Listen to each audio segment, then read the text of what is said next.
Yeah, if you have enough momentum behind it and you plan it into a little bit of chop in the corner, the spring does its job. That's what we're gonna say, out of the box-ish test.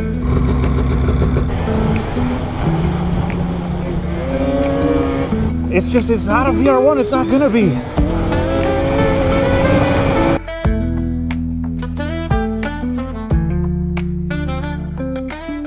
We got a lot of internet hoopla going on about these 26 XCRs, the 137 specifically with the long tails and stuff. So, figure we'll jump in on this as well and get some feedback going. However, this one's not 100% stock. We got a couple modifications we'll talk about in a minute. Shout out to my buddy Tim, good friend, letting me get this thing out here, get some test miles on it, check all the clutching over and all that stuff that we changed. And yeah, we'll see what is going on with these. There's a lot of ramblings out there. Some say it's too stiff, some say it's just right. It's three bears, porridge, and all that crap. So I'm gonna get it out, get my kit on, and then we'll get going and see what we got going on here and what the deal is and what I think before I even ride it, or as I'm riding it, as we're getting into it. I'll let you know what my gut impression is telling me it's gonna be, and then we'll see what it actually is. So let's get into it. I gotta jump in here real quick. I'm going through this video footage right now from today, trying to edit this thing up quick, and the audio is not good. It's very tinny. It's like it kind of has stereo, but doesn't quite. You'll see in a second. If you follow the channel, you know that my audio is usually really good. This is not up to my standards. Something with the lav mic that I run in my helmet broke, or something's wrong with that. I've just wasted half an hour back and forth, different microphones, different GoPros, all this stuff, figuring it out. And I just recently put a new microphone in this helmet like 2 weeks ago, and it's already, something's wrong with that. So I got to yank that back out, go back to the one I'd previously been running that still works, order another one, whole big thing. My voice is very clear, but the audio of the sled is just not good. It's like there's no, I don't know. You'll see in a second. I'm going to try and do what I can in post here and fix this as best as I can. But just beware that my voice is really clear, but there's not a lot of sled engine noise like there normally is. You can still hear it some, but it's just not what it normally is. So apologies on that, but we're going to get into it. I'll play all this and watch it, and hopefully in the future it's way better, as it should be. But unfortunately, that's just the way it goes sometimes. You can't really do much with technical difficulties until you discover them and fix them down the road. So let's get into the thing with the audio that's going to drive me nuts. For mod stuff, the biggest change is we have a P85 on here instead of a P22. We have the high gear linkage in the back instead of the stock linkage. Torsion springs are stock 16 105s. Ski shock springs are stock 125 pound springs. Front track shock is also stock with that little, what is it, 83 185 or something like that. So if you're not familiar with my testing area right here, Green Mountain Roamers section in Stowe, Vermont, Steve, the trail master, has got this all groomed up again with this fresh little bit of snow that we got the other night. This first stretch normally has a lot of walkers and stuff, so I'm going to take it easy through here, let this thing warm up, get a little bit of heat in the belt and everything. And then we'll start riding it and see what we got. Everything is in break-in. We have 2 miles total on the sled. We've got a bunch of fresh Pump 93 in it. Hopefully there's no oil mixed in here from the dealer or any of that. So looking at everything on paper, my first impression of the setup on paper is that there's going to be quite a bit of bar feedback on the small chop, and it's not going to really set into the spring very much at all. So it's not going to get into the corner and load the sway bar much. It's just going to kind of sit on the end of the spring, which may create some tipping if you have really harsh bite. But we'll see. We'll see what we get here. It's one of those things where I'm glad to see the front become stiffer, especially the overall valving changes, right? Of going 20% stiffer on valving everywhere. Because the XCR should be stiff. The XCR should be, boy, we are pushing like mad with these stock little carbides on here. Fresh snow too. There is an icy base underneath, but we got 4 to 8 inches of fresh snow literally last night. So keep that in mind. But the XCR should be stiffer than the rest of the fleet by a good bit, because it's supposed to be the rough trail, kind of cross-country racer style sled. Mind you, that 600 cross-country out of the box, that's the sled. You buy that thing, you go hammer whatever you want all day long. The XCR is kind of historically been a little bit softer, quite a bit softer, honestly, than what a lot of us want. That's how it goes. Yeah, we're getting a lot of bar feedback. Just on the small chatter, there's just not a lot of give in the front, so you feel it in the bars. But the back so far has been good, but the back is not going to be a fair stock-to-stock comparison because we do have the high gear linkage in it. My expectation is that the back is going to be quite compliant through most conditions, but still bottom out on the G-outs and bottom out on water bars, because the stock progressive spring, in my opinion, is just too soft to catch big momentum. It doesn't ramp up aggressively enough. And then these torsions in the back, the 16105s to me is an interesting move, because on the 129s, started retrofitting those back in the 23-24 season. So I've got 2 years of messing with longtails under my belt on 129s, 136s, all of it.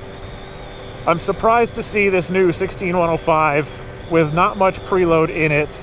On the 129s, for most guys in the 175 to 225 pound range, me and Andy Wenslaff have worked on a lot of packages. Wenslaff Performance, Polaris suspension guy. We've worked on a lot of packages, and we've gotten a lot of really good positive results on 129s using the 1687 longtail spring, shortening it an inch, which essentially stiffens the rate. And those have been great, but that's along with some custom valving, and I don't know, compared to what Andy's doing, this valving and this rear shock.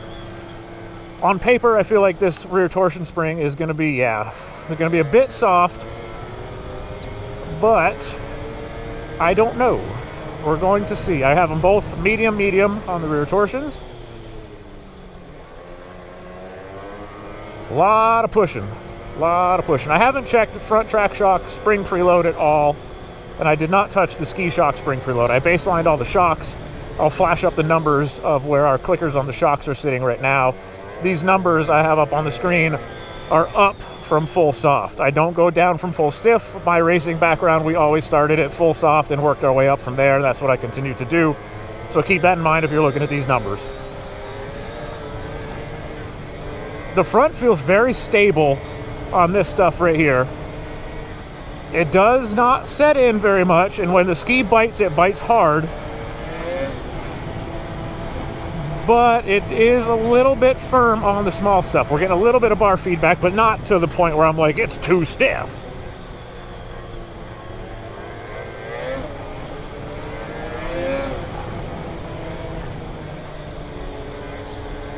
The back actually feels really good so far. I haven't hit anything big. We've only really got 6-inch-ish chop kind of stuff. But so far the back feels really good. But again, we have the high gear linkage. Yeah, dude, the front's not bad. Again, high gear linkage in it, which is not a fair comparison to stock. I'm going to grab a little thumbnail action up in here, and then we'll be back onto the snow. I'm going to process a little bit of that initial riding, and then we'll be back to it in a minute. The front through bumps and landings and stuff feels decent. We're pushing a lot in this, so I don't have really good hard pack base, but I can tell as hard as this ski bites when it does bite, if you are pushing it into a pretty aggressive radius corner and you have a lot of ski bite on this thing, yeah, even right there you can feel the inside just hovering, and that's just going to be the nature of this stiff spring when it doesn't have any set into it, right? And you set, like, maybe I can pop the camera, either way, doesn't matter. I'm just rambling as I'm riding here, but if the spring can't set in at all, when you get into a corner and the outside starts to roll a little bit, you have no droop on the inside ski, it can't maintain contact, obviously it's going to come up. It's just the nature of the beast with a relatively stiff spring. The back feels really good, but the high gear linkage again is cheating. So I'm trying to not focus on the rear too much, because a lot of the, let's say, controversy has been around the front end. Yeah, there's some bar feedback in the small chatter, but it really feels good through this stuff here.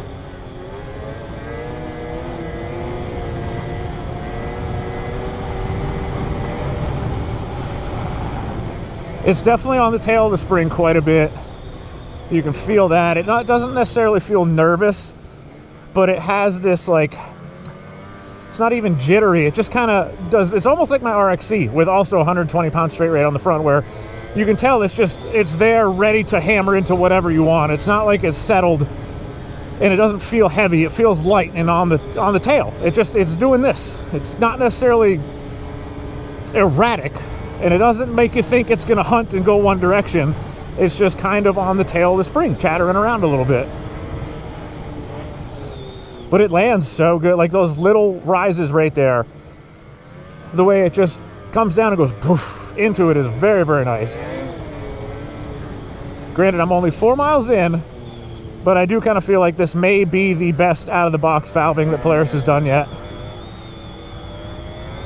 In all honesty. Bang on, 82, 50, 83. Yeah, pretty good little, I took the front track shock into a pretty good little dip right there, and it felt really good. We're pushing a lot, though. But this ski with this stock little round carbide on it is kind of expected in this snow right here. That flywheel tick is annoying, though. I understand why some guys, that drives them crazy on these things.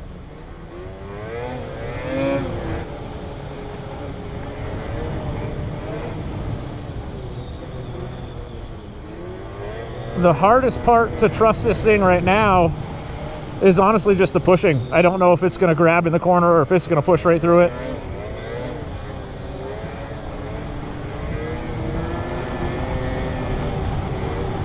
The back actually, like, I don't have to touch anything in the rear of this right now. The baseline I threw in it for clickers feels really, really good. And with the high gear link, it's working great. I really did think it was going to be too soft with the 16105s. But it feels good. I haven't really felt it start to pack into its travel at all yet. It's taking these little rollers pretty good. I mean, I don't see any need, like I keep saying, I don't see any need to change the rear right now. The front, we need more carbide. But I'm not hating the 125s, but I do know from what it's doing right now, if it were really hard pack on this same stuff, it would be tipping quite a bit.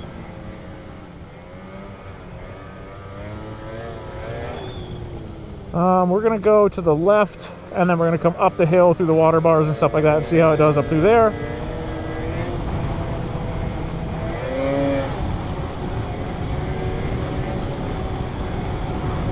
The power band feels really, really good. RPM like 82, 50, 83, 50 a couple times, just kind of right where I want to see it.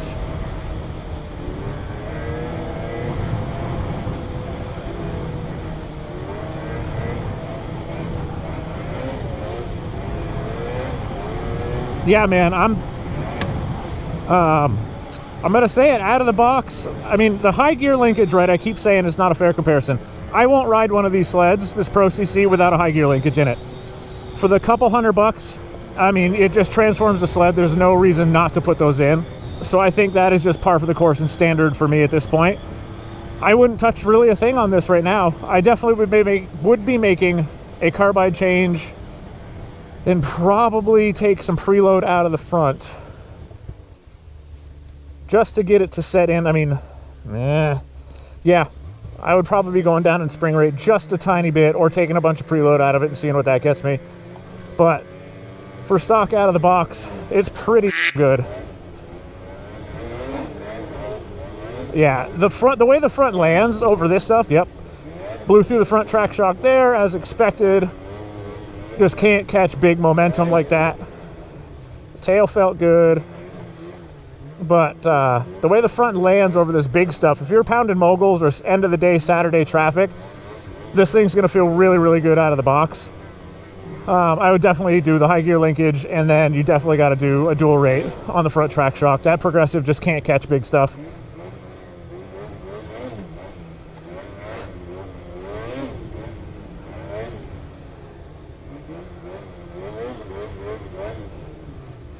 Power band feels awesome though. It's kind of giving me Liberty 800 vibes with that more over square size to it. Whoop. Yeah, anything big into the front track shock, it still just has that classic, just can't catch the momentum. You got to do a dual rate on that thing. I don't know why we're still doing this little progressive.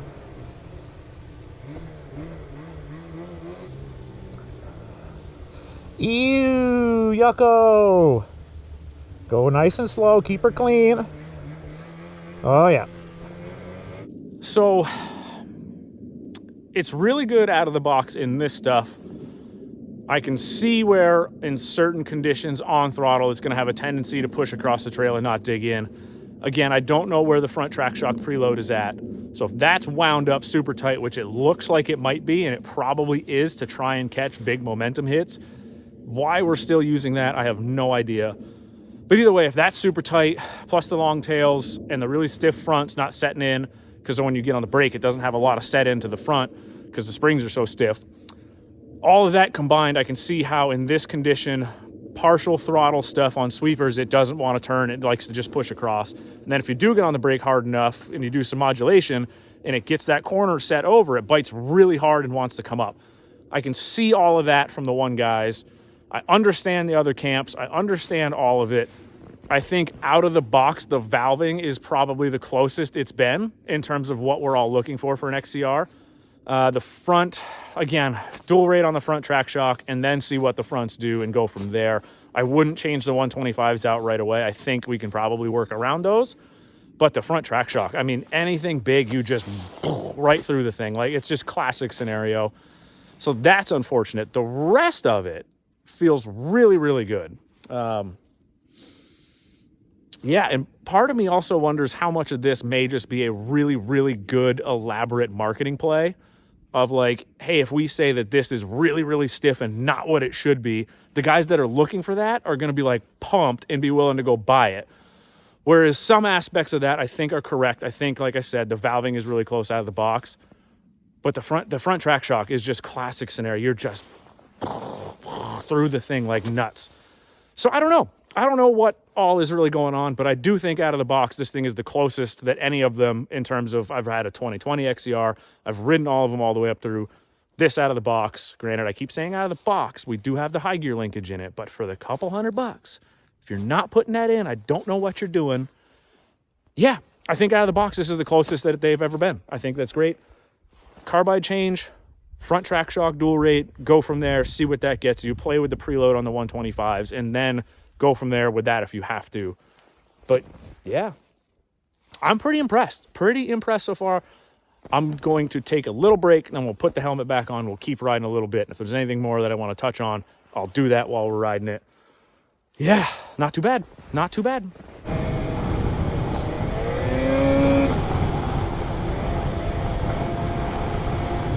A little bit more impressed than I thought I was going to be. I'll say that. In terms of the valving department, power band is great. The P85 is working really nice. That bottom end belt grip and stuff is really good. Not really going to get into that too much. That's a whole big can of worms there. We don't need to open that one. The 125s on stuff like that, the ski shock springs, driving them into little G-outs and stuff feel really good. I know how they're feeling right here. I just got to reiterate it. On really hard pack stuff, they're definitely not going to set in. In high-speed sweepers, it's either going to push a little bit or it's going to catch and kind of want to tip up. Yep, right there, boom. I mean, granted, I had a ski in the fluff. I know the comments are going to go nuts, but you can just do that with it anytime.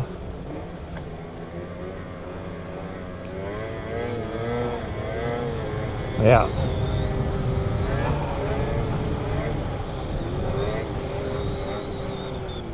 Oh my God, it does not bite. Unfortunately, with all the snow and the stupid boot on that progressive spring on the front track shock, adjusting that trail side right now by myself without tipping the sled on its side is going to be very difficult.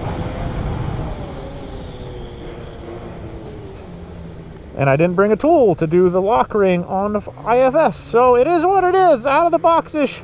That's what we're going to say, out of the box-ish test. So we got a couple changes.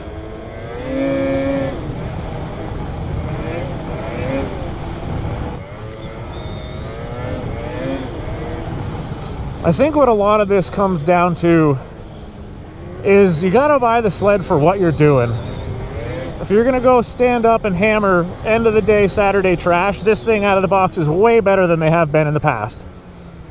If you're trying to go cruise big sweepers that are really groomed up and flat, you need a VR1. Like, you got to buy a VR1, and if you're heavier, you set it up for how you are. There's no one magical thing out of the box that's going to do everything. It just isn't that way. Snowmobiling is a very difficult sport to set the sled up for because the conditions are always changing, the snowpack is always changing, you're trying to generate grip from slip constantly. It's just a difficult thing to set up for, and OEMs have to make it for a window that's this big, and every rider has a window that they want that's this big. So it's difficult. And I think, like I said, out of the box, for someone who's going to be riding weekends and hammering end of the day chop and chatter and garbage, this thing out of the box, you throw a linkage in the back and off you go, you're done.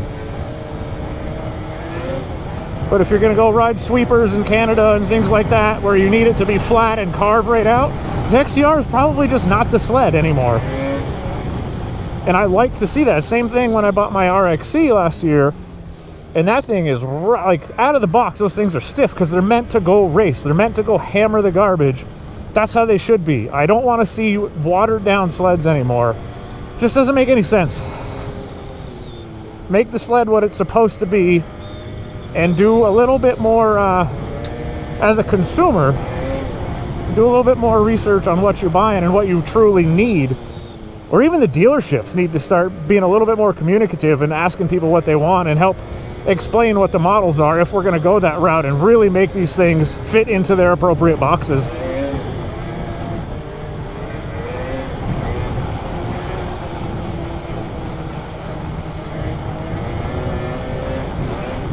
Yeah, this thing just wants to be ridden through rougher stuff. It's not a smooth cruiser.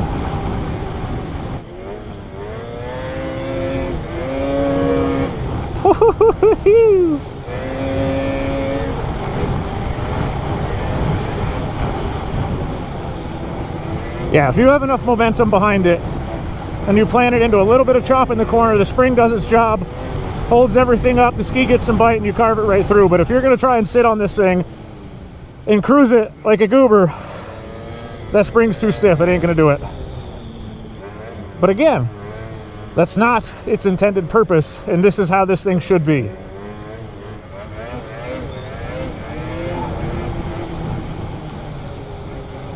One thing that probably would have helped these would be the cross-country spindle. Cross-country spindle and 100-pound probably would have been really good. A little more static load on the spring at rest. More travel into the front track shock because it needs it. But this is what we got. I'm not going to dig into that can of worms too much either.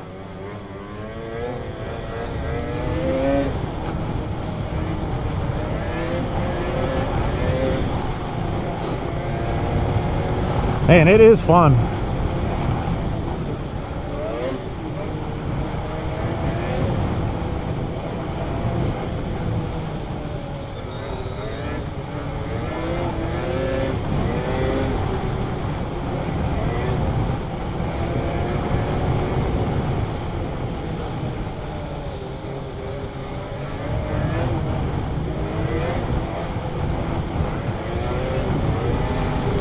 Yeah, I don't know what, dude. Out of the box, this thing, if you're gonna be riding it hard through even 8 to 10 inch chop like that stuff right there, with the linkage in the back, this thing out of the box is really, really good. It's just, it's not a VR1, it's not gonna be.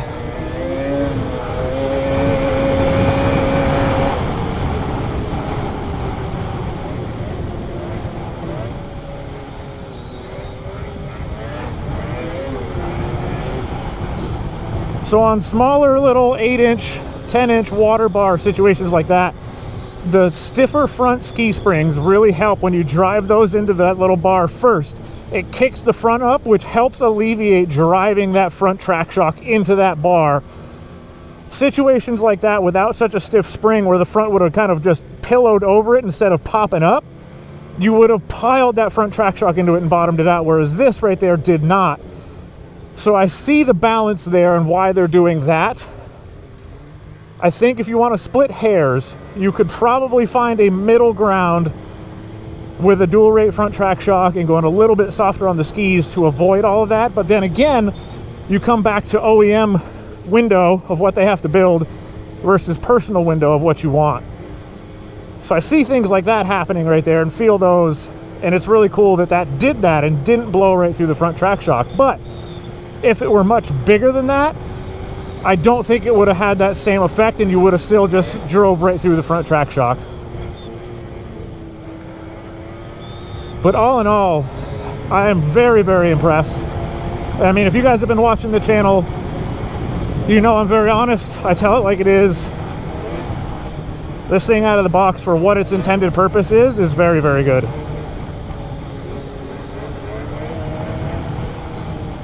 And along with that, if I'm going to be completely honest with you, I'm not blown away by the 9R. I think it runs very good. Again, this one's still in break-in and everything. It runs great. I like the power band. It feels closer to the Liberty 800, which I really enjoyed for Vermont with that, you know, a little bit bigger over square setup with the Born stroke. It's not blowing my socks off in the like, oh my God, I got to hang on for dear life type deal. But it runs very good. It is very strong. Yeah, I don't know. It works great. Like I said, I like the power band a little bit more than the Torquey 850, but the 850s can be made to work really good too. I think still my all-around favorite Vermont engine is that little 650, but again, another big can of worms that we're not really here to talk about. One thing I do also want to point out that I really, really like is these Pro Taper bars are incredibly comfortable. The little extra hook on the left-hand side is really, really cool. It kind of helps keep your hand feel a little bit more locked in. Like, you don't have to worry as much about keeping the outer two fingers gripped right up. You can kind of just lay them against that bigger hook. I don't know, the ergos of this bar is really, really good. I think it is all a change in the right direction. We need to get that stupid progressive out of that front track shock. Throw that thing in the trash, please. Please, Lord.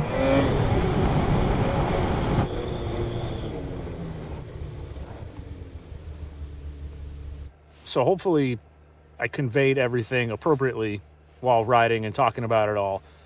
For this thing's intended purpose out of the box and what they should be as an XCR to compete with the RXC and sleds of that nature, I think it is the closest that Polaris has been out of the box, plus the high gear linkage in the back. And again, that's me, and that's all the development I've done with Andy Wenslaff over Wenslaff Performance and all that. We won't ride these without that linkage in there. It makes a huge difference in terms of getting progressive motion ratio into that rear arm. Does great things for the whole sled. That's a go. The stock torsions on medium are better than I expected them to be with that lower amount of preload in them. No real complaints there. I would probably, if it were me and I would put more time on this, I would probably bump them up and see what that does, because I never felt like it was kicking me off the back too hard or rebounding too hard.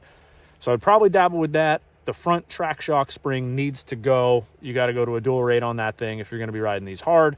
The front ski shocks do a great job, or ski springs, the 125s, do a great job of keeping the front up.